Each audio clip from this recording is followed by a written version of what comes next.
मी doctor Sanjay देशमुखांना विनंती करतो की त्यांनी आदरणीय स्वामीनाथन यांच्या भाषणाचा अनुवाद आपल्यासमोर मराठीत सादर करावा.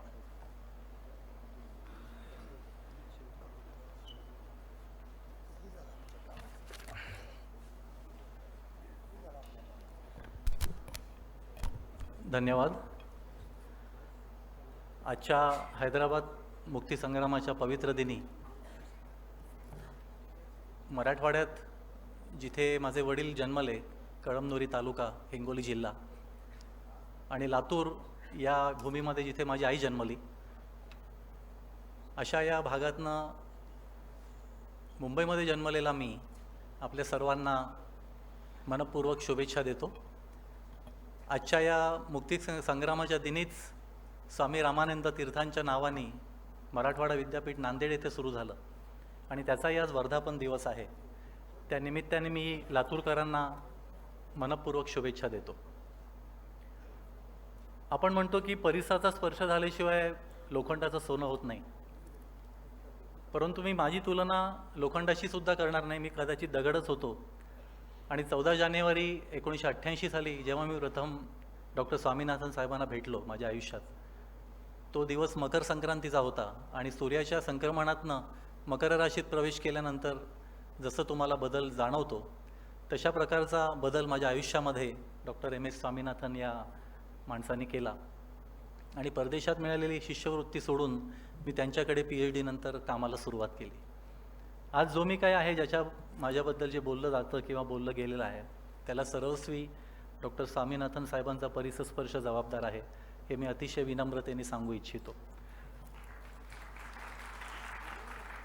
डॉक्टर स्वामीनाथन यांच्याबद्दल फक्त 2 वाक्यामध्ये किंवा 2 मिनिटामध्ये मी अजून 2 गोष्टी सांगणार आहे की ज्या इथे सांगणं औचित्याचंही आहे आणि अतिशय महत्त्वाचं आहे. आपल्याला नोबेल प्राईजबद्दलचा उल्लेख केला गेला की जे अजूनही त्यांना मिळालेलं नाही आहे. वास्तविक नोबेल प्राईज हे शेतकी विषयात नाहीच आहे. हरितक्रांती जी झाली आणि नॉर्मन बोरलॉग यांनी विकसित केलेल्या ज्या बुटक्या प्रजाती, ज्याचा उल्लेख आपल्या विजय जावंगे साहेबांनी केला, त्याचं महत्त्व ओळखून त्याची लागवड जेव्हा भारत आणि आशिया खंडांमध्ये करण्यात आली, त्याच्यामुळे हरितक्रांती झाली. आणि म्हणून जेव्हा 1972 साली या सगळ्या गोष्टींचं महत्त्व जाणून घेऊन नोबेल कमिटीने जेव्हा ठरवलं की एखादा पुरस्कार नोबेलचा दिला गेला पाहिजे, तर मग नोबेल पीस प्राईजच्या व्यतिरिक्त पुरस्कारच अस्तित्वात नव्हता. आणि तो कोणाला, तर नॉर्मन बोरलॉगना, कारण त्यांनी त्या जागती विकसित केल्या. आणि तो पुरस्कार जेव्हा घेण्यासाठी नॉर्मन बोरलॉग स्वीडनला गेले, त्यांनी डॉक्टर स्वामीनाथन साहेबांना सभागृहामध्ये निमंत्रित केलेलं होतं आणि तिथे त्यांनी उल्लेख केला की हा पुरस्कार खरा स्वामीनाथन साहेबांचा आहे, कारण त्यांनी माझ्या या विकसित केलेल्या जातींचं महत्त्व ओळखलं आणि म्हणून मी आज हा दिवस बघतो आहे. तर शास्त्रज्ञांमधलं हे सामंजस्य, एकमेकांना मोठं करण्याची वृत्ती, ही जिथे आज अभावानेच आढळते, अशा या जगामध्ये आज आपल्याला स्वामीनाथन साहेबांसारखेच महनीय व्यक्ती, ऋषितुल्य गृहस्थ मार्गदर्शन करू शकतात. दुसरा आणि शेवटचा त्यांच्याबद्दलचा उल्लेख, 1992 सालापासून आजपर्यंत डॉक्टर TN सेशन यांच्यापासून अगदी प्रकाश आमटे यांच्यापर्यंत दरवर्षी कमीत कमी एका भारतीयाला मागेसेसे अवॉर्ड पुरस्कार दिला जातो. त्यातला एका वर्षीचा पुरस्कार राजेंद्र सिंहजी यांना मिळालेला आहे. डॉक्टर MS स्वामीनाथन यांना 1971 साली तो पुरस्कार मिळाला होता म्हणजे त्यांच्या वयाच्या 56व्या वर्षी, 46व्या वर्षी. 1992 सालापासून ज्या 3 ते 4 व्यक्तींना आशिया खंडातल्या हा पुरस्कार दिला जातो, त्याला ऑल्टरनेट नोबेल प्राईज असंही म्हणतात. तो पुरस्कार या सर्व व्यक्तींना मिळण्याचं सर्वात महत्त्वाचं कारण असं की ती माणसं सोन्यासारखीच आहेत, ती माणसं सोनंच आहेत, पण त्याची झळाळी जगापुढे आणणं याचं काम जर कोणी केलं असेल तर ते डॉक्टर स्वामीनाथन यांनी, कारण ते मॅगेसेसे अवॉर्ड सिलेक्शन कमिटीचे त्या वर्षापासून चेअरमन आहेत. तुम्ही लक्षात घ्या की आपल्याला मिळालेला पुरस्कार आपल्यासारखंच काम करणाऱ्या लोकांना मिळावा, याचं महत्त्व ओळखून ज्यांनी काम केलं यांना आपण विसरणं शक्य नाही.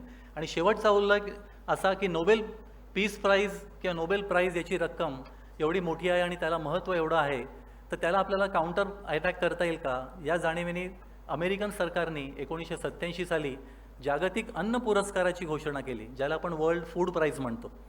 आणि अन्नाच्या सुरक्षिततेच्या बाबतीमध्ये ज्यांनी काम केलं असेल अशा केवळ शास्त्रज्ञांना तो पुरस्कार दिला जातो. त्याची रक्कम आहे $1,00,000 $10,00,000. आणि जगातला हा पहिला अन्न पुरस्कार वर्ल्ड फूड प्राईज हे डॉक्टर स्वामीनाथन साहेबांना त्यावेळेला जाहीर झालं. आणि त्या पैशातून त्यांनी स्वतःची संस्था सुरू केली आणि आज माझ्यासारखे 550हून अधिक शास्त्रज्ञ त्यांनी घडवलेले आहेत. तर हे सगळं महत्त्व मी का सांगतोय, कारण एक माणूस जगामध्ये आपल्या कर्तृत्वाची छाप कशी पाडू शकतो याचं हे एकमेव उदाहरण आहे. 1997 साली आपल्या या मातीत जन्मलेल्या डॉक्टर बद्रीनारायण बारवाले यांना हा पुरस्कार मिळाला, जागतिक अन्न पुरस्कार. तेव्हा स्वामीनाथन साहेबांनी डिबेट करताना त्या कमिटीला काय सांगितलं की हा माणूस शिकला नाही, पण भारतातल्या सर्व लोकांना जगण्यासाठी आवश्यक असलेलं बियाणं, संकरित बियाणं, त्याची निर्मिती त्यांनी केली. त्यामुळे डॉक्टर बद्रीनारायण बारवाले हे एकमेव वर्ल्ड फूड प्राईज मिळवलेले शाळेत गेलेले गृहस्थ ठरले की जे सायंटिस्ट नव्हते पण ते सायंटिस्टपेक्षा जास्त महत्त्वाचं काम करू शकले. तर या 2-3 गोष्टी सांगून मी आता डॉक्टर स्वामीनाथन यांनी कशा पद्धतीने आपल्या भाषणाचा गोषवारा आपल्यासमोर मांडला विलासरावजींबद्दल सांगतो.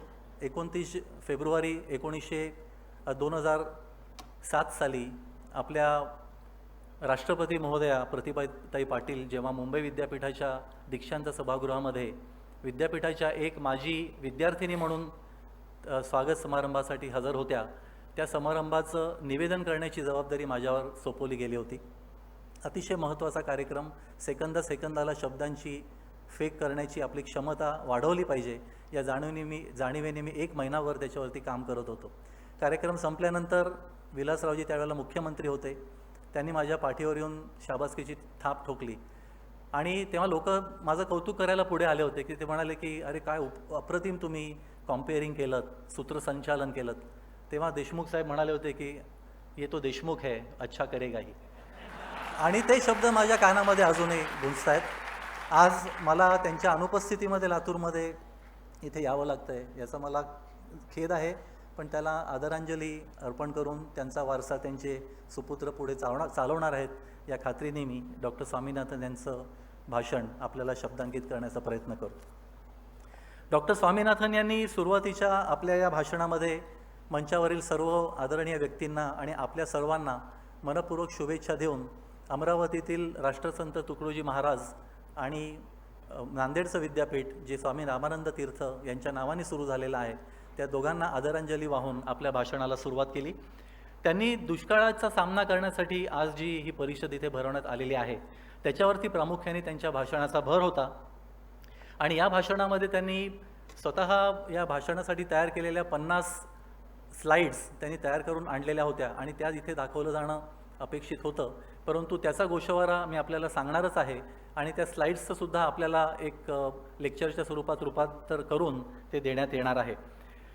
तर आपल्या या दुष्काळ निवारणासाठी त्यांचं असं म्हणणं होतं की त्यांनी विलासरावांचा उल्लेख केला की विलासराव मुख्यमंत्री असताना त्यांनी डॉक्टर स्वामीनाथन यांना स्वतः फोन करून आमंत्रित केलं होतं की सध्या भारतामधली जी परिस्थिती बदलत चाललेली आहे, पर्जन्याची, पर्यावरणाची, वातावरणातील तापमानाची, त्याच्यामुळे महाराष्ट्रासारख्या पुरोगामी राज्यातसुद्धा कृषीविषयक तंत्रज्ञानाला तुमच्या ज्ञानाची जोड हवी आहे आणि आपण आमच्याकडे चेअरमन म्हणून येता का, अशा प्रकारची त्यांनी विचारणा केली. तेव्हा डॉक्टर गोयल हे ॲग्रिकल्चर कमिशनर म्हणून पुण्यामध्ये कार्यरत होते. त्यांच्या मदतीने डॉक्टर स्वामीनाथननी जे त्यावेळेला फार्मर्स कमिशनचे अध्यक्षही होते, राष्ट्रीय फार्मर्स कमिशनचे, त्यांनी महाराष्ट्राच्या या सगळ्या शेतीविषयक आणि दुष्काळ निवारक गोष्टींसाठी अतिशय मोलाचं मार्गदर्शन विलासरावजींच्या एका फोनवरती त्यांनी केलं आणि तो त्यांनी त्यांचा कृतज्ञतापूर्वक उल्लेख केला की अशा रीतीने मुख्यमंत्र्याला कशी राज्याची काळजी असते आणि ते मनात आली की एखादी गोष्ट कशी करू शकतात आणि मार्गदर्शन घेऊ शकतात, त्याचा एक उत्कृष्ट नमुना त्यांनी सांगितला. त्याचबरोबर त्यांनी महाराष्ट्राचा शिक्षण क्षेत्रातच नव्हे परंतु द्रष्टेपणामध्ये अतिशय पुरोगामी आणि अतिशय आघाडीचं असलेलं राज्य असा उल्लेख केला. इथे होऊन गेलेले विलासराव साळुंखे ज्यांनी पाणी पंचायतीचा अतिशय चांगला पायंडा पाडला, अण्णासाहेब शिंदे जे राज्यमंत्री होते कृषी खात्यामध्ये आणि डॉक्टर स्वामीनाथन जेव्हा हरितक्रांतीच्या या सगळ्या गोष्टी करत होते तेव्हा त्यांच्याबरोबर त्यांचा चांगला सहवास त्यांना मिळाला. आणि त्या काळामध्ये त्यांनी म्हणजे 1960च्या दशकामध्ये महाराष्ट्रामध्ये भविष्यामध्ये कशा पद्धतीने पिकांची परिस्थिती बदलणार आहे याचा अभ्यास करून कॅनडामध्ये जाऊन सूर्यफूल आणि सोयाबीन या 2 पिकांचा अभ्यास करून त्यांनी त्यावेळेला त्याची मुहूर्तमेढ रोवली. आणि आज लातूर राज्यामध्ये आपण मगाशी ऐकलं की 80% शेतकरी किंवा 80% जमीन शेतीखालची सोयाबीनच्या लागवडीखाली आहे. याचं कदाचित मूळ त्या 60 सालच्या दशकामध्ये अण्णासाहेब शिंदे यांनी कदाचित ते पेरलं असावं. शेती ही भारताची जीवनरेखा आहे आणि राष्ट्रीय शेतकी ज्ञानकोश हा जो काही निर्माण करण्याचा जेव्हा फार्मर्स कमिशन स्थापण्याचा विचार जेव्हा केंद्रीय मंत्री शरद पवार यांनी केला, तेव्हा त्यांनी अर्थातच डॉक्टर स्वामीनाथन यांची निवड केली आणि त्यांनी प्रामुख्याने 3 गोष्टींचा इथे उल्लेख केला की आपण हे जे ॲग्रिकल्चर मिनिस्ट्री आहे त्याचं पुनर्नामकरण मिनिस्ट्री ऑफ ॲग्रिकल्चर आणि फार्मर्स वेलफेअर अशा पद्धतीने करावं, जेणेकरून शेतकऱ्यांच्या हितासाठी असलेलं मंत्रालय याची त्याच्या नावापासूनच ओळख लोकांमध्ये रुजू होईल आणि त्या दृष्टीने त्याची कार्यवाही पण चांगल्या रीतीने करता येईल असा त्यांनी विचार मांडला. आणि भारत ही सर्व प्रकारच्या मालांच्या विक्रीसाठी एकच बाजारपेठ असावी असा दुसरा महत्त्वाचा विचार त्यांनी त्यावेळेला त्या फार्मर्स कमिशनच्या 3 वर्ष काम पूर्ण करून तयार केलेल्या त्या रिपोर्टमध्ये मांडला. तिसरं, हॉर्टिकल्चर या क्षेत्रामध्ये आपल्याला लोकांच्या आणि शेतकऱ्यांच्या जीवनाचा विचार करायचा असेल तर त्यांनी त्यांची शेती करतच अशा प्रकारचं इंटिग्रेटेड फार्मिंग, एकात्मिक पद्धतीने शेती अशी करावी अशी संकल्पना त्याच्यामध्ये मांडली. आणि आजही असं म्हटलं जातं की तो जर रिपोर्ट जसाच्या तसा जर आपण ॲक्च्युअली उतरवू शकलो, त्याची जर कार्यवाही करू शकलो तर भारतामध्ये शेतकऱ्यांचा प्रश्न हा कधीच प्रश्न राहणार नाही असं त्या रिपोर्टमध्ये त्याचं वैशिष्ट्य आहे असं म्हटलं जातं. त्यांनी असंही सांगितलं की जगामध्ये कुटुंबाधारित शेती करणारे जे शेतकरी आहेत त्यातले 40% शेतकरी आपल्या भारतामध्ये राहतात. आणि अशा प्रकारे मोठ्या संख्येने जर शेतकरी भारतामध्ये राहत असतील तर अशा शेतकऱ्यांमध्ये पौष्टिक अन्नाची कमतरता असायला नाही पाहिजे, कारण ते स्वतः शेतकरी आहेत. पण दुर्दैवाने या शेतकऱ्यांच्या संख्येपैकी 48% लोकसंख्या शेतकऱ्यांची अशी आहे की ज्यांना रोजच्या जेवणामध्ये जीवनसत्वांचा अभाव असतो. म्हणजे मग आपण सर्व देशाला अन्न पुरवतो आणि आपल्याला स्वतःला पौष्टिक अन्न खाता येत नाही. किती दुर्दैव आणि दैव दुर्विलास आहे असा त्यांनी त्याच्यामध्ये उल्लेख केला. आणि म्हणून त्यांनी अशा वेळेला 2 उदाहरणं सांगितली की हिवरे बाजार, नगर जिल्ह्यामध्ये हिवरे बाजार हे नगरपासून 22 किलोमीटर असलेलं गाव, जिथे एक सरपंच ज्याने M.Com केलं, पुणे विद्यापीठातनं क्रिकेट खेळला, पण नंतर गावाची आठवण झाली की आपण गावासाठी काहीतरी करू आणि जलव्यवस्थापनामध्ये त्यांनी जे काम त्यानंतरच्या 20 वर्षात केलं, पोपटराव पवार, त्यांच्या गावाला पहिला जागतिक जल सुरक्षा पुरस्कार मिळाला, ज्याचा उल्लेख डॉक्टर स्वामीनाथन यांनी केला. आणि या गावाचं काम जे आहे ते अनेक गावांमध्ये मोठ्या प्रमाणामध्ये कशा पद्धतीने त्याचं परिवर्तन आणि परावर्तित करता येईल याचा काम महत्त्वाचं हिवरे बाजारचे सरपंच असलेले पोपटराव पवार हे आजही करीत आहेत असं त्यांनी सांगितले.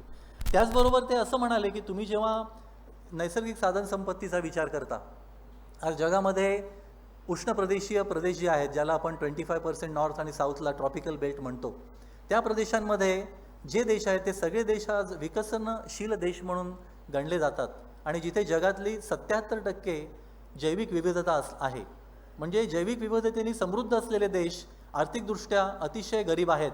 आणि हा जो काही विरोधाभास आहे हा जर आपल्याला कमी करायचा असेल तर उत्पादन करत असताना शेतकऱ्यांना त्यांच्या उत्पादित साठ्याचा कशा पद्धतीने एकात्मिक पद्धतीने त्याचा फायदा मिळेल याचा विचार आपल्याला करायला हवा असं त्यांनी आत्ता त्यांच्या भाषणामध्ये सांगितलं. त्याचबरोबर सामाजिक अभियांत्रिकी, सोशल इंजिनिअरिंग याचा वापर करून आपण ग्रामीण भागांमध्ये जलव्यवस्थापन कसं करू शकू याच्याबद्दलचा त्यांनी अतिशय महत्त्वाचा विचार मांडला.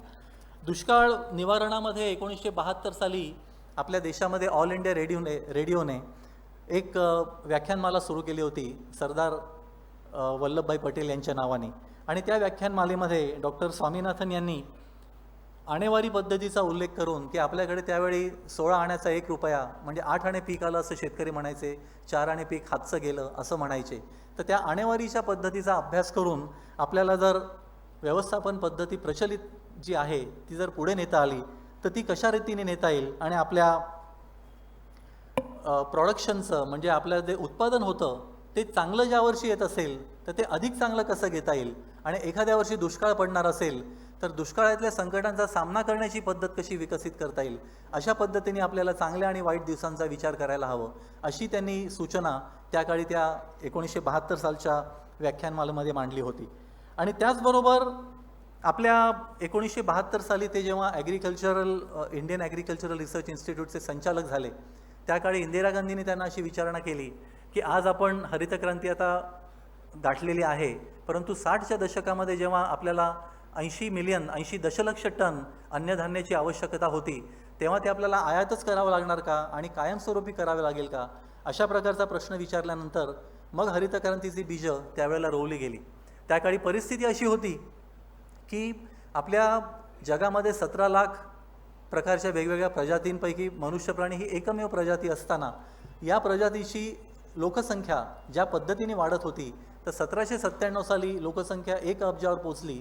त्यावेळेला थॉमस माल्थूस नावाच्या शास्त्रज्ञांनी असं भाकीत वर्तवलं होतं की आता आपल्या जगाची लोकसंख्या अतिशय मोठ्या प्रमाणात वाढत जाईल आणि तेवढ्या प्रमाणामध्ये अन्नधान्याचा पुरवठा किंवा उत्पादन आपण करू न शकल्यामुळे आपल्या लोकांना उपासमारीची पाळी येईल.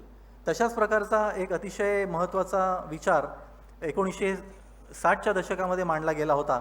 आणि तेव्हासुद्धा भारतासारख्या देशामध्ये आपण साक्षेपी अभ्यास करून असं म्हणू शकू की लोकसंख्येची वाढ ही अनावश्यक आहे आणि त्याच्याशी सांगड घालणारं उत्पादन आपल्याला करता येत नसल्यामुळे भारतासारख्या देशाला नगण्य ठरवलं जावं आणि तिथे कुठल्याही पद्धतीचं अन्नधान्याचं उत्पादन चांगल्या रीतीने करण्यासाठी मदत केली जाऊ नये, अशा प्रकारे काही जगातल्या शास्त्रज्ञांनी विचार मांडला होता.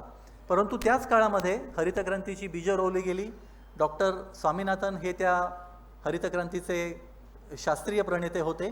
आपल्याकडे फायनान्स डिपार्टमेंटमध्ये डॉक्टर भूतलिंगम म्हणून नेहरूंचे सल्लागार होते. त्यांनी आर्थिक पाया हरितक्रांतीचा घातला आणि आपल्या महाराष्ट्राचे माजी राज्यपाल सी सुब्रमण्यम, जे त्यावेळेला केंद्रीय कृषी मंत्री होते, त्यांनी राजकीय इच्छाशक्तीचा पाया त्यावेळेला हरितक्रांतीच्या बाबतीत घातला आणि म्हणून ही हरितक्रांती खऱ्या अर्थाने साकाराला येऊ शकली. आपल्या लोकसंख्येची जी काही वाढ होती, डॉक्टर स्वामीनाथन साहेबांनी जे 50 स्लाईड्स तयार करून आणल्या होत्या त्याबद्दल मी एक 5 ते 7 मिनिटात आपल्याला सांगणार आहे.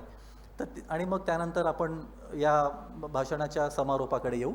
तर त्याच्यामध्ये त्यांनी असा उल्लेख केला होता की म्हणजे एवढ्या लाखो वर्षानंतर 1797मध्ये 1 अब्जावर पोचलेली आपली लोकसंख्या त्यानंतर 105 वर्षामध्ये अजून 1 अब्जाने वाढली, त्यानंतर 41 वर्षामध्ये अजून 1 अब्जाने वाढली, त्यानंतर 27 वर्षात अजून 1 अब्जाने वाढली आणि त्यानंतर केवळ 17 वर्षामध्ये अजून 1 अब्जाने वाढली. तेव्हा आपलं इसवी सन 1989 चालू होतं.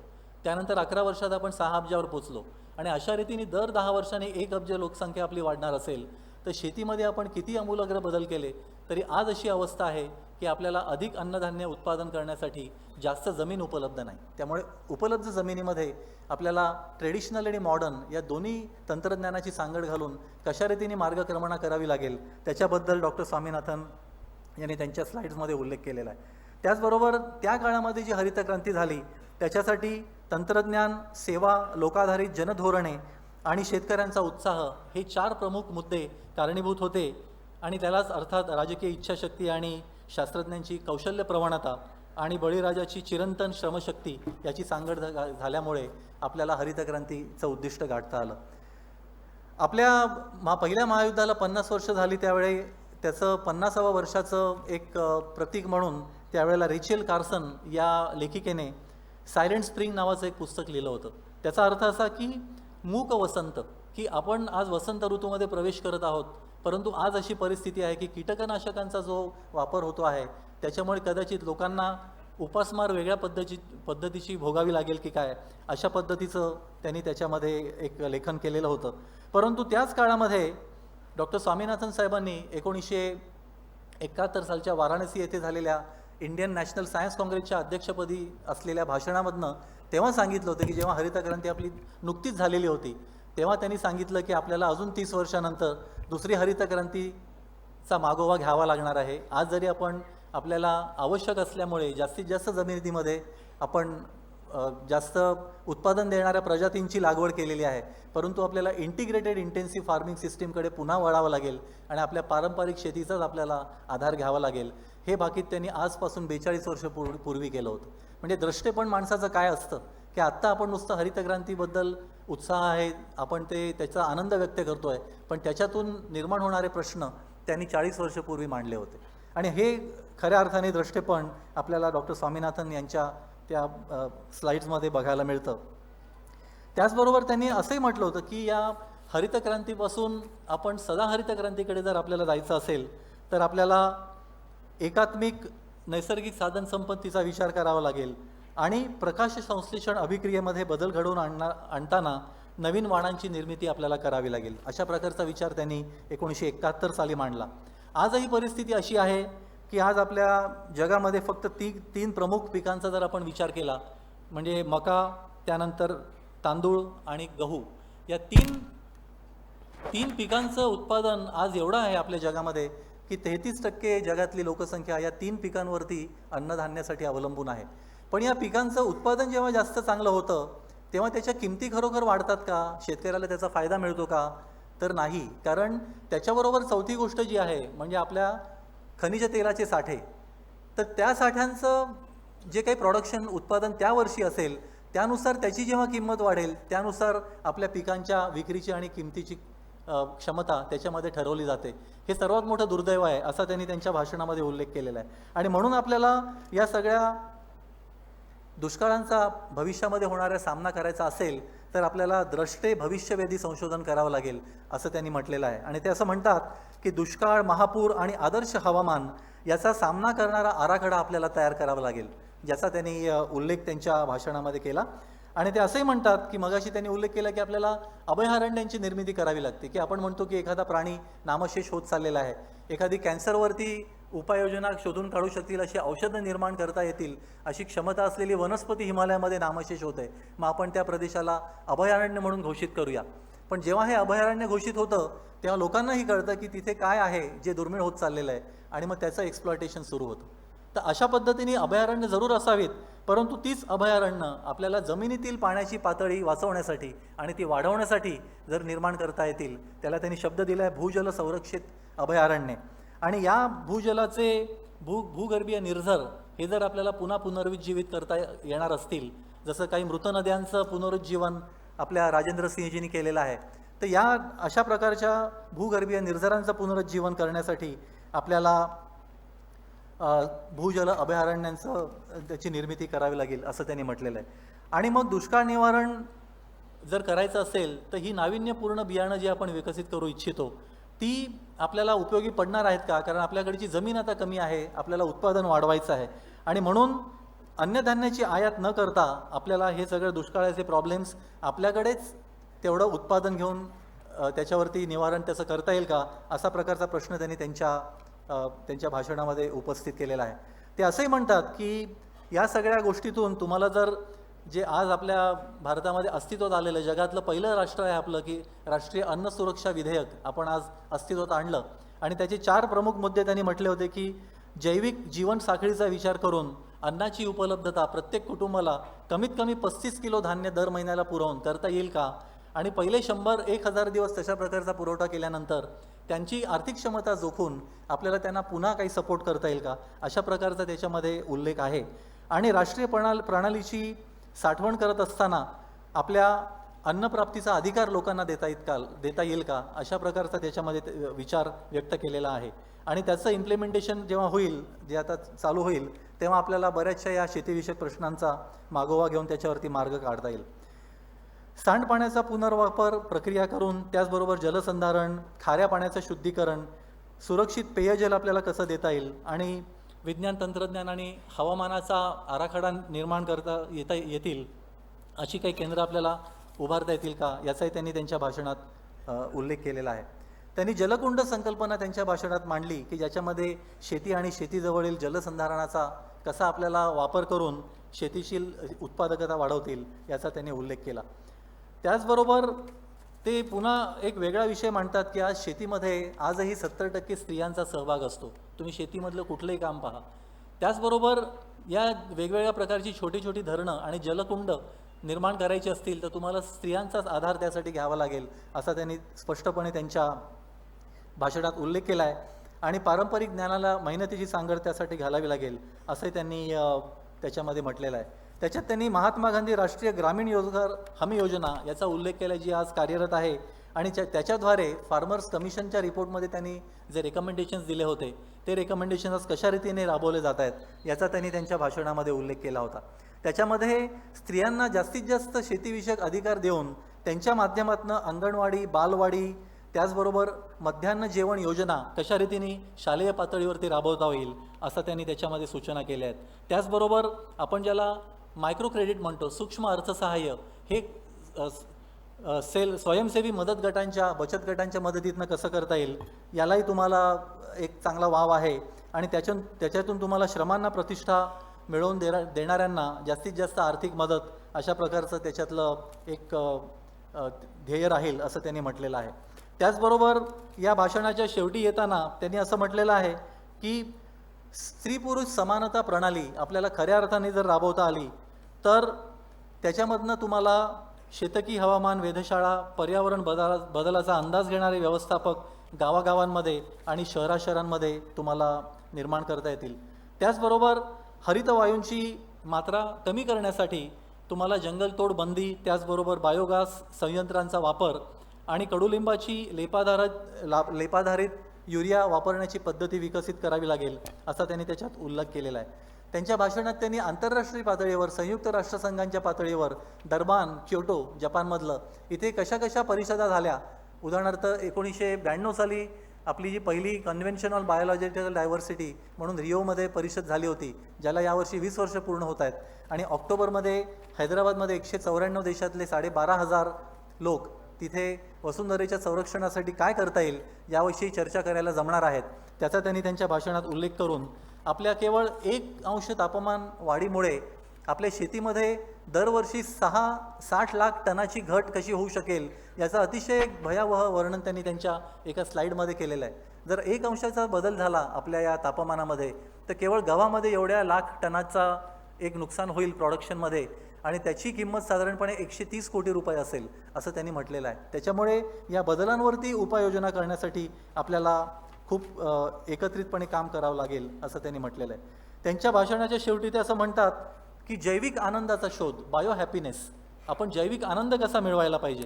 आज जगामध्ये 5%हूनही कमी भूभागांमध्ये जगामधल्या अतिशय दुर्मिळ असा 44% प्रजाती जगातल्या जैविक विविधतेच्या आहेत.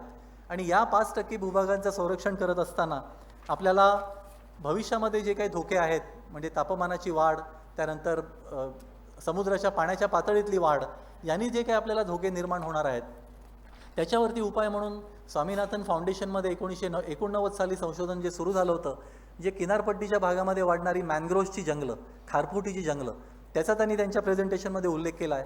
आणि त्याच्यातील जनुकांचा शोध घेऊन ती जनुकं समुद्राच्या पाण्यामध्ये वाढू शकतील अशा भाताच्या जाती निर्माण करण्यासाठी त्याचा उपयोग कसा करता येईल असा अतिशय यशस्वी प्रयोग तिकडच्या शास्त्रज्ञांनी केला. त्याची मुहूर्तमेढ आणि 5 वर्ष काम करण्याचं भाग्य मला त्यावेळेला लाभलं. आणि त्याच्यातून आपल्याला परावर्तित खार जमिनी आणि मूलतः खार जमिनी याच्यातला फरक जाणून घेऊन आपल्याला कशा पद्धतीने याच्यामध्ये उपाय योजता येतील असं त्याच्यात त्यांनी विचार मांडलेला आहे. शेवटी त्यांच्या भाषणाच्या शेवटी ते असं म्हणतात की आपण अकॅडमीज वेगवेगळ्या निर्माण करतो, national science academy, national agricultural science academy, आणि मोठ्या मोठ्या शास्त्रज्ञांना आपण पुरस्कार देतो त्यांच्या आयुष्यभराच्या कामासाठी. परंतु आपल्या या वसुंधरेचं संरक्षण करणारे तळागाळातले लोक जे कदाचित शाळेतही गेले नसतील, अशा लोकांसाठी काही अकॅडमी आपल्याला सुरू करता येईल का. तर 2002 साली त्यांनी रतन टाटा फाउंडेशनच्या माध्यमातून एक नॅशनल व्हर्च्युअल अकॅडमी त्यांनी निर्माण केली. आणि दरवर्षी जगातल्या, आपल्या भारतातल्या 32 राज्यांमधल्या 250 अशा प्रकारच्या लोकांना जे वसुंधरेचं संरक्षण वेगवेगळ्या उपायांनी करत आहेत त्यांना एकत्र आणून त्यांच्या 10 कार्यशाळा घेऊन वर्षाच्या शेवटी कॉन्व्होकेशन त्याचं आयोजित करून त्यांना त्या व्हर्च्युअल अकॅडमीचा फेलो म्हणून, मानद सदस्य म्हणून त्यांना मान्यता देण्याचं अतिशय महत्त्वाचं, जगातलं पहिल्यांदा झालेलं आहे अशा प्रकारचं काम त्यांनी केलेलं आहे.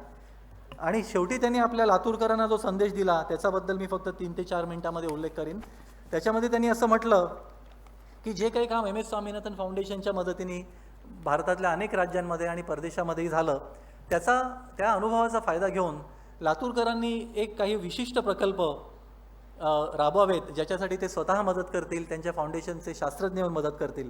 त्यातला पहिला मुद्दा त्यांनी असा सांगितला की जनाधारित पर्यावरण सुज्ञ शेतकी संस्थान, जनाधारित पर्यावरण सुज्ञ शेतकी संस्थान याची निर्मिती इथे करावी आणि त्या निर्मितीमध्ये अशा प्रकारचा पहिलाच प्रयोग आपल्या भारतामध्ये राबवला जावा. आपल्याकडे जनशिक्षण संस्थान आहेत, आपल्याकडे ॲग्रिकल्चर नॉन ॲग्रिकल्चरल युनिव्हर्सिटीज आहेत, परंतु अशा प्रकारचं विद्यापीठ हे भारतामध्ये पहिलं लातूरमध्ये व्हावं अशी त्यांनी एक इच्छा आणि आवाहन केलेलं आहे. दुसरं म्हणजे पर्जन्य जल व्यवस्थापन, यासाठी एक पर्जन्य वेधशाळा ही पुन्हा भारतातली पहिली वेधशाळा असेल की जी लातूरमध्ये स्थापन करण्यात यावी आणि त्यासाठी लागणारं एक सर्व तांत्रिक सहाय्य ते करू शकतील. त्याच्यामध्ये त्यांनी तिसरा उल्लेख असा केला की नाविन्यपूर्ण जलव्यवस्थापनातून सुयश मिळवण्यासाठी डिपार्टमेंट ऑफ सायन्स अँड टेक्नॉलॉजीची एक योजना आहे, वॉर फॉर वॉटर, आणि त्या वॉरचा WARचा अर्थ फक्त युद्ध असा नव्हे, पण ते युद्ध कशासाठी, तर विनिंग, ऑगमेंटेशन आणि रिनोव्हेशन, म्हणजे नाविन्यपूर्ण जलव्यवस्थापनातून सुयश अशी संकल्पना त्या DSTच्या प्रोग्राममध्ये आहे.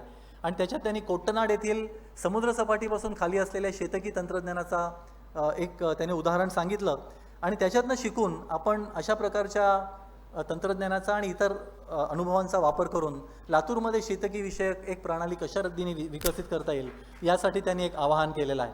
त्याच्यामध्ये त्यांनी असं सांगितलं की अगदी 50 लाख रुपयापर्यंतची मदतसुद्धा आपल्या वेगवेगळ्या आमच्या संस्थेतर्फे आम्ही तुम्हाला देऊ आणि मी स्वतः तुमच्यासाठी या प्रकारचं प्रपोजल लिहिण्यासाठी मदत करीन, हे या ऋषितुल्य गृहस्थांनी आत्ता सांगितलं.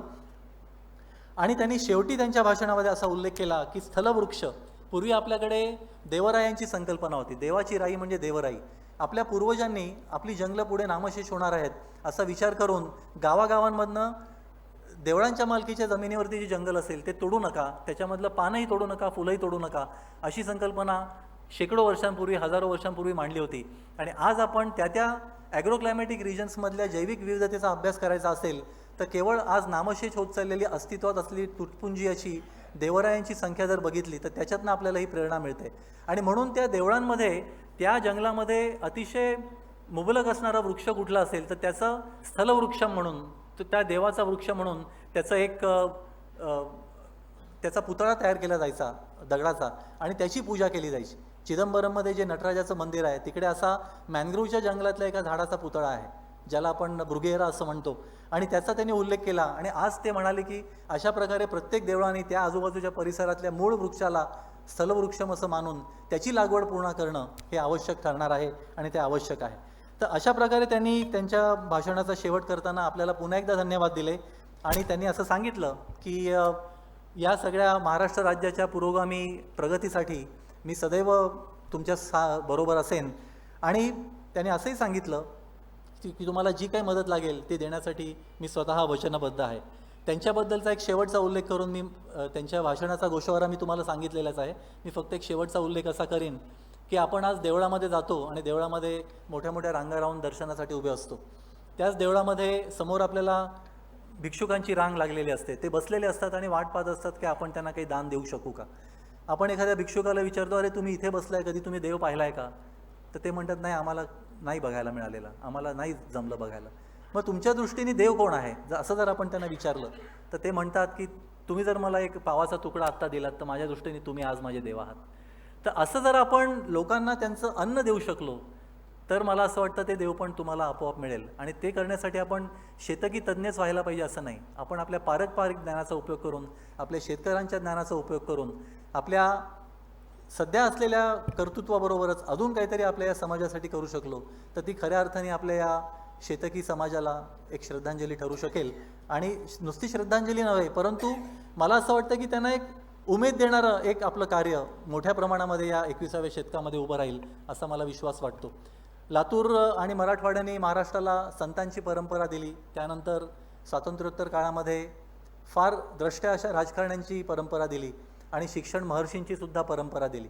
तर अशाच पद्धतीने मराठवाड्याचा विकास हो आणि नुसत्या देशालाच नव्हे तर या पूर्ण जगाला एक नेतृत्व या सर्व लोकांच्या माध्यमातून मिळो असं मला एक प्रार्थना करावीशी वाटते.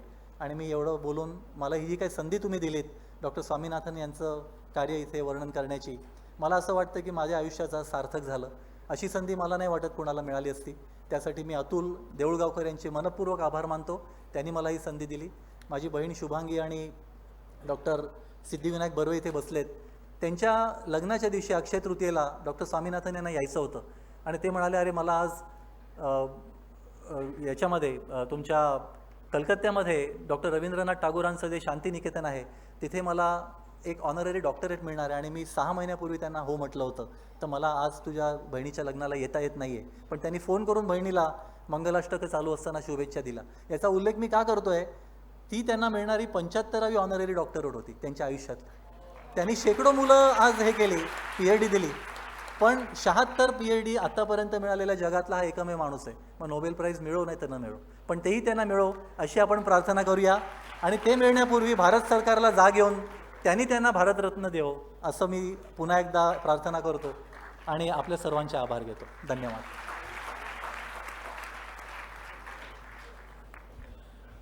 धन्यवाद डॉक्टर संजय देशमुख. तुम्ही अतिशय नेमकेपणाने डॉक्टर स्वामीनाथन यांच्या भाषणाचा गोषवार आमच्यासमोर सादर केलात. आमच्या उपस्थित शेतकरी बांधवांना आणि आम्हा सगळ्यांनाच त्यांच्या भाषणाचं अगदी जणू काही शब्दशः अनुवादन झाल्यासारखं आम्हाला भासलं. ये हृदयीचे ते हृदयी घातले या शब्दात ज्याचं वर्णन करता येईल अशा पद्धतीचे हे डॉक्टर स्वामीनाथांचे विचार इथून आपण घेऊन जाणार आहोत. या कार्यक्रमाची सांगता करताना औपचारिक आभार प्रदर्शनासाठी मी आमंत्रित करतो कमल किशोरजी अग्रवाल यांना. माफ करा, डॉक्टर साहेबांना काही प्रश्न आलेला आहे तर त्याचं ते आधी उत्तर देतील.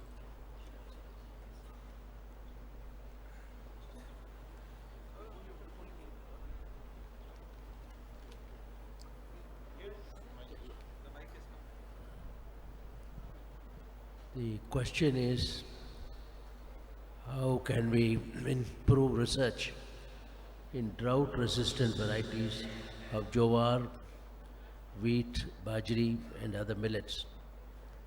Why it is not priority of public sectors to initiate research in such crops?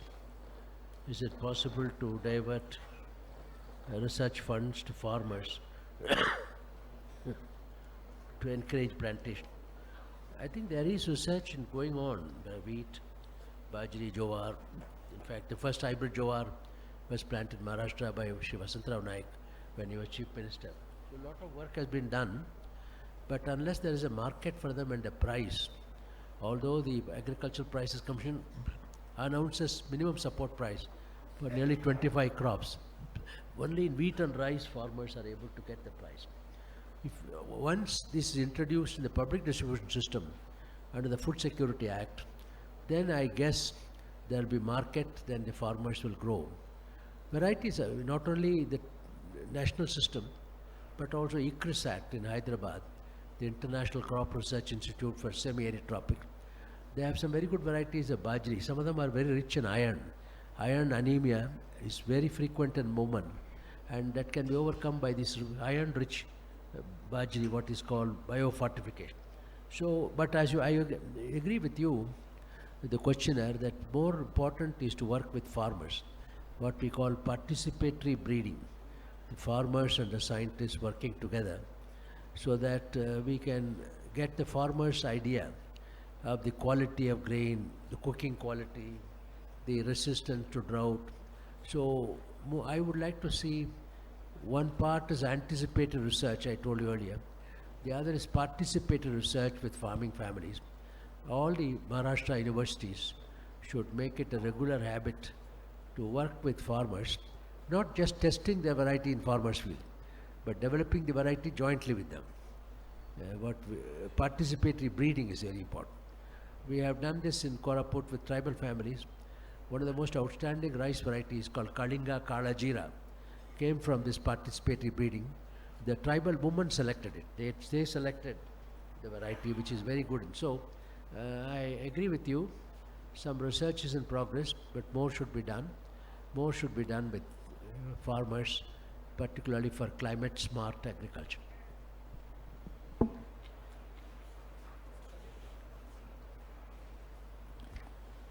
आपण जो शेती व्यवस्थापन आणि शेती संशोधन याविषयी काय करता येईल हा प्रश्न विचारलात. त्याच्यामध्ये डॉक्टर साहेबांनी असा उल्लेख केला की आज आपण शेतीचं व्यवस्थापन आणि संशोधन करण्यासाठी सक्षम आहोत, आपल्याकडे पारंपरिक ज्ञानही त्यासाठी आहे.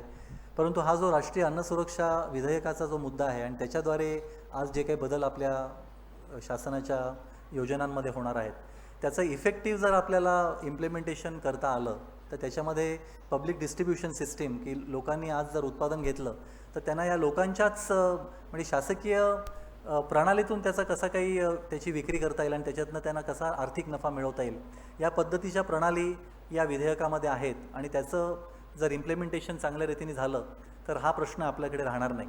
त्याचबरोबर पारंपरिक पिकं, आपल्याला हरितक्रांतीच्या काळामध्ये आपण म्हणतो की आपण बऱ्याचशा जमिनी एकाच प्रकारच्या भाताच्या किंवा गव्हाच्या पिकाखाली लागवडीखाली आणल्या.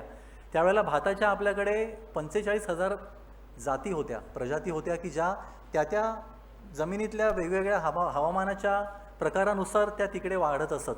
एखाद्या वर्षी दुष्काळ झाला तर त्या भाताच्या बियाण्याचं 24 महिने ते बियाणं चांगल्या रीतीने राहू शकत असे आणि 24 महिन्यानंतर जरी तुम्ही ते लागवड केली तरीसुद्धा त्याला फुटवा येत असे.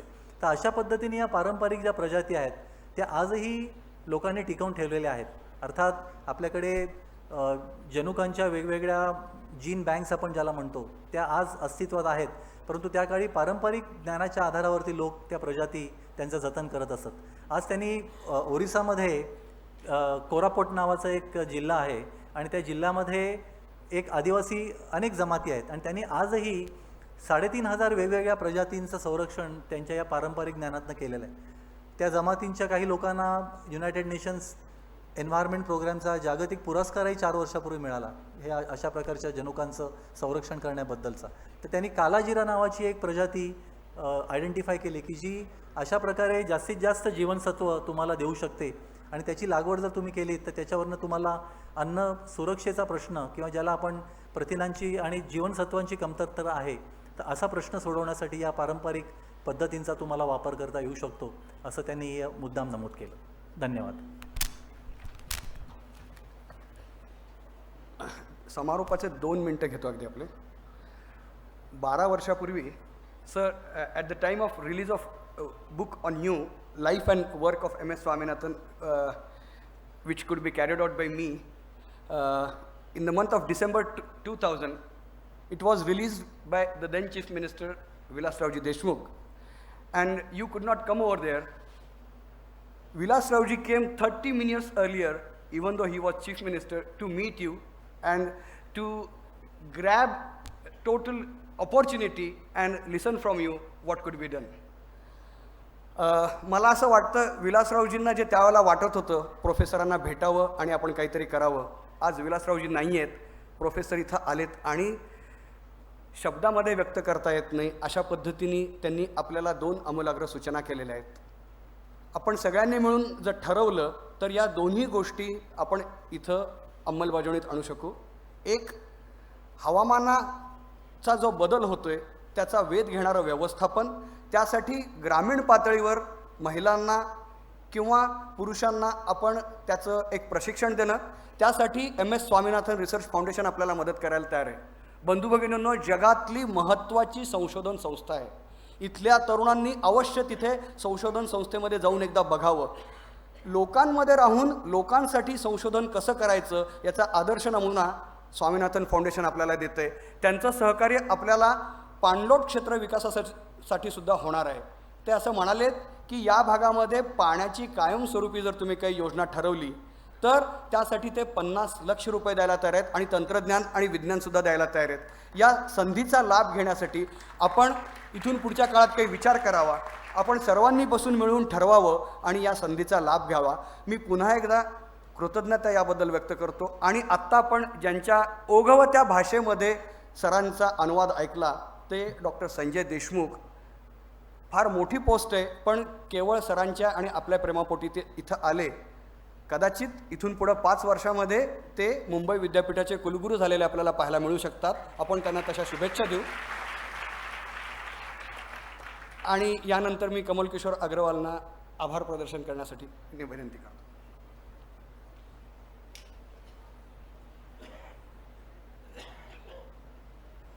आदरणीय मंच, उपस्थित सर्व बंधू भगिनी, पत्रकार मित्र,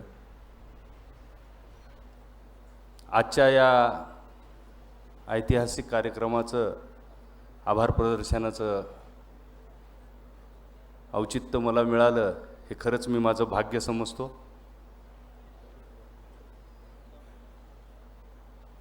जगद्विख्यात हरित क्रांतीचे शिल्पकार डॉक्टर MS स्वामीनाथन सर यांनी आपल्यास खूपच चांगलं मार्गदर्शन केलं. दुष्काळाशी सामना त्यांनी बऱ्याच काही स्लाइड्स वगैरे करून आणलेल्या आहेत.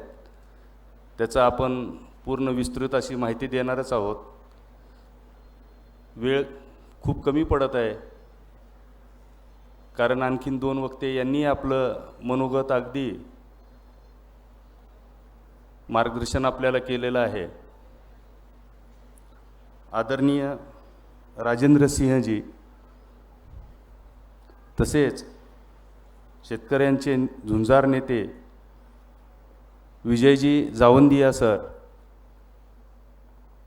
या मान्यवरांनी आपल्यास मार्गदर्शन केलं. मी त्यांचे मनपूर्वक आभार व्यक्त करतो. आपके शुभागमन से मन सुमन हमारा खिल गया, कष्ट तो हुआ आपको लेकिन गौरव हमारा बढ़ गया. Thank you sir. तसेच आजच्या या कार्यक्रमास आवर्जून उपस्थित असलेले आमचे पालकमंत्री आदरणीय नामदार श्री सत्यजी पाटील सर, खासदार आवळे सर, आमचे नेते अमित भैयाजी देशमुख साहेब, वैजनाथरावजी शिंदे साहेब, महापौर कानापुरे ताई, या आमच्या विनंतीस मान देऊन आजच्या या कार्यक्रमास उपस्थित राहिले त्याबद्दल मी त्यांचे मनपूर्वक आभार व्यक्त करतो. बाहेरगावून बरीच मंडळी आलेली आहे. उपस्थित सर्व प्रतिष्ठित नागरिक, विधिज्ञ, डॉक्टर्स, तसेच या कार्यक्रमास उपस्थित असलेले सर्व पत्रकार बांधव, ज्यांचं नेहमीच आमच्या प्रत्येक कार्यक्रमात सहकार्य असतो, अशा सर्व पत्रकार बांधवांचे, सर्व प्रत्यक्ष अप्रत्यक्ष काम करणं ज्यांनी आम्हाला सहकार्य केलं, दयानंद शिक्षण संस्था, त्यांचे अध्यक्ष सचिव, या सर्वांचं, पाशा पटेल साहेब, त्यांची सर्व टीम, या सर्वांनी मिळून आम्ही हे काम आपल्यासमोर करण्याचा प्रयत्न केला. आपण सर्व इथे उपस्थित राहून आमचं मनोधैर्य वाढवला. कार्यक्रमात आपण सर्व उपस्थित झाला. बंधू भगिनींचं सर्वांचं मी मनपूर्वक आभार व्यक्त करून कार्यक्रमाचं हे कार्यक्रम येथेच संपला असं मी संयोजकाच्या वतीने जाहीर करतो. धन्यवाद. जय हिंद, जय महाराष्ट्र. उपस्थितांना एक छोटीशी सूचना आहे. Phoenix institute of technology Lodga येथे आज सायंकाळी 6 वाजता या तिन्ही थोर विभूतींचा भव्य असा सत्कार आयोजित करण्यात आलेला आहे. तर आपल्या सर्वांना नम्र विनंती आहे की शेतकऱ्यांशी ते तिथेही सुसंवाद साधणार आहेत, तर ज्यांना